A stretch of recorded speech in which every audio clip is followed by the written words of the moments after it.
We have a record out now that it's different because, of course, we have 3 decades plus of people knowing what it is, but that it has the reaction that it has had. You know what I mean? I've been blasting it in my car. I upgraded from a Ford Taurus to the new Ford Taurus just coming out. I had Ford make me a new Taurus. Just that's the kind of clout I have. Cool. It's made of gold. Gold. Happiness Bastards. And I've been blasting this, and it's great. It's Thank you. fantastic. Yeah. And you guys, we're very you guys proud. haven't missed a beat. You really haven't. It doesn't feel like it at all. I think it's been 15 years since the last time you guys worked together. Yeah. Since we were in the studio doing stuff new, original things that we've. Did you do this with George? No. We did it with this guy, Jay Joyce in Nashville. Jay Joyce, okay. He's das Oberproducer. Oh, he has a little submarine, does he? Yeah. Yes. Dive! He has 2 submarines. Oh, wow. Okay, nice. And so, because also, the guitar sound is fantastic. I know. We really, we went through the things that we've gone through, and the cynicism in the world is, oh, you're going to do this. It's a money grab. Right. And it's funny because Rich is like, people who don't know about the music business is no matter where we are, we're still the Black Crowes, and we're worth tickets. People, we have an audience, we have a history, we've made good records, we have songs people have in their life, right? And we put on a good show. So every year we didn't do the Black Crowes, someone calls up and goes, I'll tell you what, if you guys get it together, we'll put you out there. Here's what money's going to be. I just think of a guy. You guys know Jed Clampett? Ralph Stanley's back? Yeah. It's just a guy in cowboy boots and a gold chain. You got to get out in there. There's a lot of money. Okay, would this be better? Like, hey, listen, you guys want to get out there? You gotta... I like that guy. All right, hey, I'll tell you what. I'll worry about the agent. You worry about the union representative. We'll get to that. I don't even know what you're talking about. You just want to play the show. But, there was always an offer for us to do it. But I think, the time we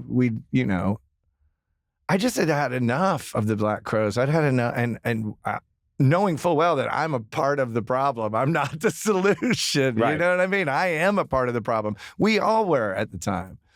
But I did have, for whatever reason, I blew the scene up. But it was great for Rich and I, you know what I mean? Because we had never, what does every band say in the documentary? I was watching My Bloody Valentine or something, some shoegaze documentary, and they're like, if we had just taken 6 months off, it wouldn't have blown up. Right. And you don't do it, you just don't do it.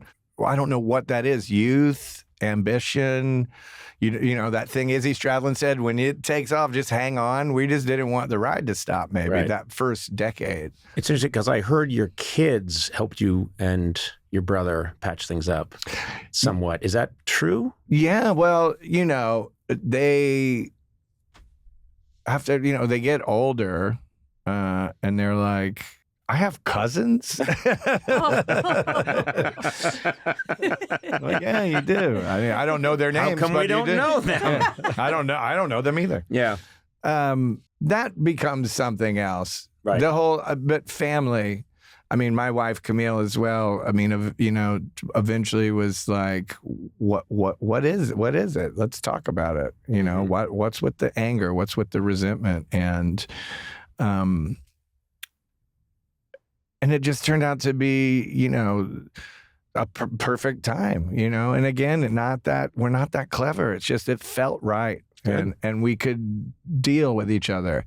And subsequently, it's been fantastic. And I think the Black Crowes, that us versus them sort of mentality is real, and I think it's important in terms of it's just authentic to who we are. We felt that way about art. We felt that way about rock and roll. We feel that way about a lot of things because we're passionate, and we believe that there's something else that's not just status, that's not just success the way it looks like. There's something magic in making music.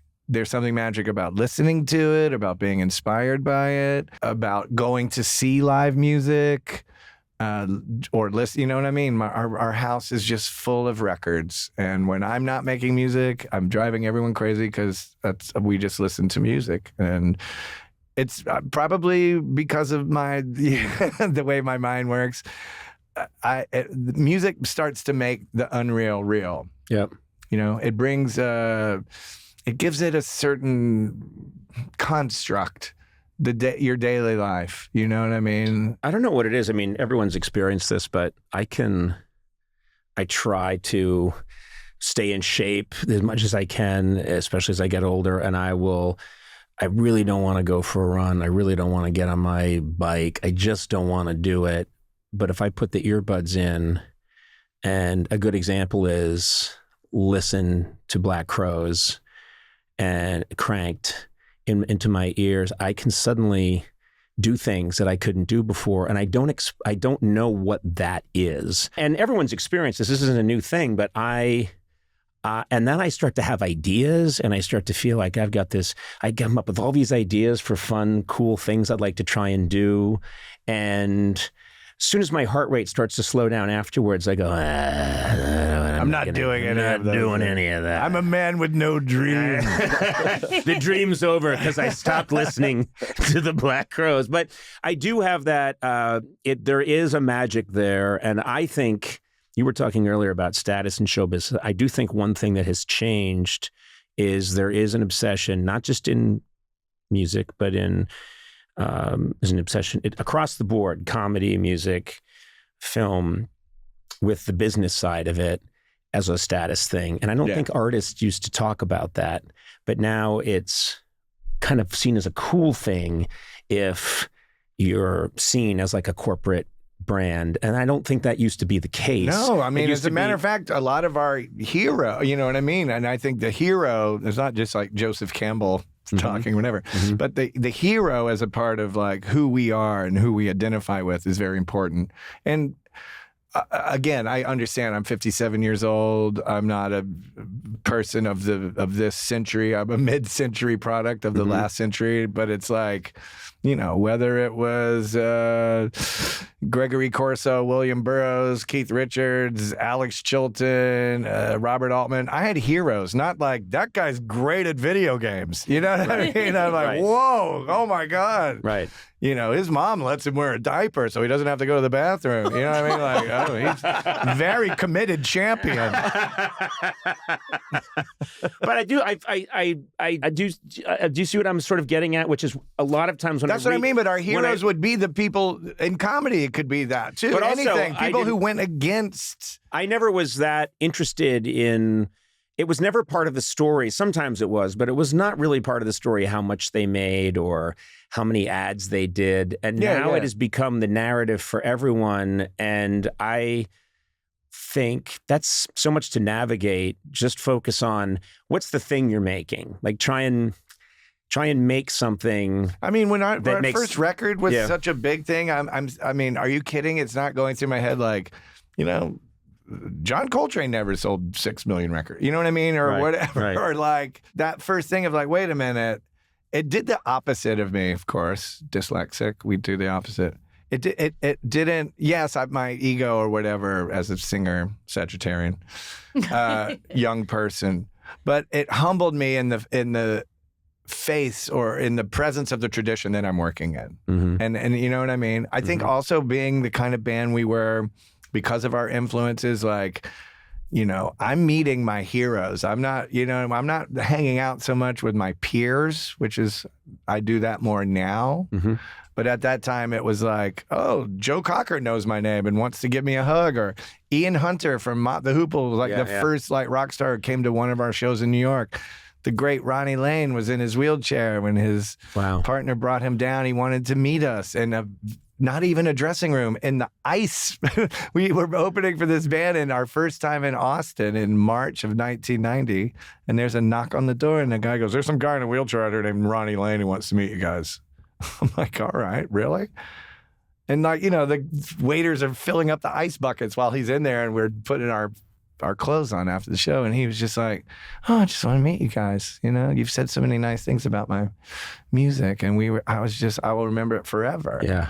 You know what I mean? Like, and Rob Tyner from the MC5, first time we play in Livonia outside of Detroit, there he is in the dressing room. Like, I've always said the people that blow my mind. And it happens less and less and less as I get older. But meeting the people that I saw on television be funny when I was 8 years old, it's like seeing a Greek god in real life. I had a weekend with Don Rickles one time, and that was like heaven. You know what I mean? Yeah. Like, Oh, please yeah. say More. something bad about me now.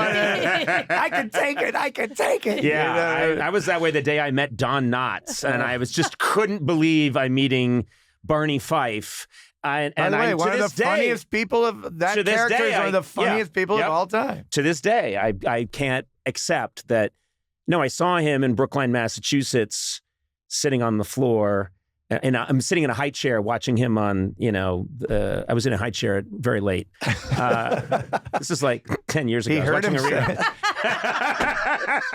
I had rickets. You don't hear rickets much anymore. Don Ricketts, not as funny. Not as funny.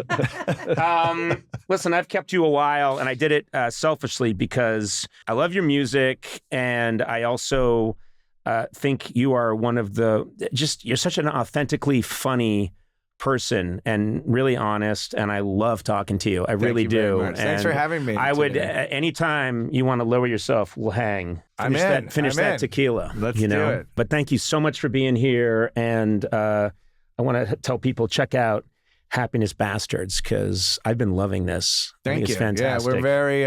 It's good. It's nice. It's we're going on this tour and. We're just thrilled. We're having a great. So you're going to give the group sex a try this time? Oh my God, I might throw my knee out. That's the first thing to go with me. When I have group sex, it's the first thing that goes. Yeah. The old trick knee. I'm like, listen, I don't know about reverse cowgirl, but how about reverse cuckold? And curtain.